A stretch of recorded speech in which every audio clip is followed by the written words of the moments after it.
నటి అను ఇమాన్యుయల్ ఇకపై routine commercial సినిమాలు చేయబోనని స్పష్టం చేశారు. రష్మిక మందన్నతో కలిసి నటించిన 'ది గర్ల్ ఫ్రెండ్' చిత్ర ప్రమోషన్స్‌లో ఆమె మాట్లాడుతూ, అవకాశాల కోసం ఆరాటపడే తత్వం నాది కాదు. నటిగా సంతృప్తినిచ్చే పాత్రలు మాత్రమే చేయాలనుకుంటున్నా అని తెలిపారు. హాలీవుడ్ తరహా కథనంలో ప్రతి పాత్రకి ప్రాధాన్యం ఉండాలనే ఆలోచనతో ఈ సినిమా చేయడం ఆనందంగా ఉందని చెప్పారు. సమాజం మహిళలపై పెట్టే కట్టుబాట్లను విమర్శించిన అను, కొత్తగా వినిపిస్తున్న కథల్లో ఒక్కదానిపై ఒకటి ఓకే చెప్పినట్టు వెల్లడించారు. అమెరికాలో పుట్టి పెరిగిన అను చిన్న వయసులోనే సినిమాలపై ఆసక్తి పెంచుకుని 'స్వప్న సంచారి' అనే మలయాళ చిత్రంలో బాలనటిగా తొలిసారి కనిపించారు. ఆ తర్వాత మలయాళంలోనే యాక్షన్ హీరో 'బిజు' చిత్రంతో కథానాయికగా పరిచయం అయ్యారు.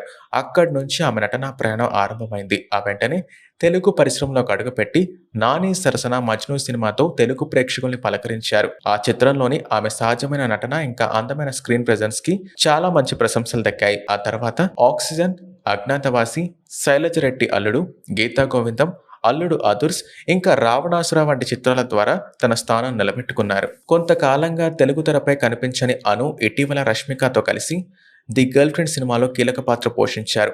రాహుల్ రవీంద్రన్ దర్శకత్వం వహించిన ఈ చిత్రం ప్రస్తుతం థియేటర్స్లో విజయవంతంగా ప్రదర్శితమవుతుంది. ఈ సందర్భంగా హైదరాబాద్లో విలేకరులతో మాట్లాడిన అను తన కెరియర్ దిశ ఇంకా కొత్త ఆలోచనల గురించి స్పష్టంగా వెల్లడించారు.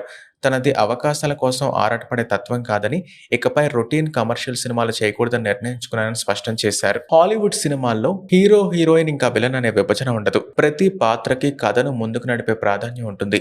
'ది గర్ల్ ఫ్రెండ్'లో దర్శకుడు రాహుల్ రవీంద్రన్ కూడా అదే ప్రయత్నం చేశారు. అన్ని పాత్రలకు సమాన న్యాయం జరిగేలా కథని మలిచారు. థియేటర్లో సినిమా చూసినప్పుడు ప్రేక్షకులు మహిళా పాత్రలకు చప్పట్లు కొట్టడం ఎంతో ఆనందంగా అనిపించింది. అమ్మాయిల గురించి ఒక మంచి సందేశం చెప్పే సినిమా ఇది. నాది చిన్న పాత్ర అయినా తప్పకుండా చేయాలని అనిపించింది. ఇలాంటి సినిమాలు మనసుకి సంతృప్తినిస్తాయి. నటనలో కొత్తదనం నేర్చుకోవాలనే ఆలోచనతో ఈ ప్రాజెక్ట్ చేశాను. సాధారణంగా కమర్షియల్ సినిమాల్లో ఓవర్ యాక్షన్ చేయిస్తారు. కానీ ఈ పాత్ర కోసం రాహుల్ ఇచ్చిన సలహా మేరకు సహజంగా నటించాను. అందుకే తెరపై అది సహజంగా కనిపించింది అని ఆవిడ తెలిపారు.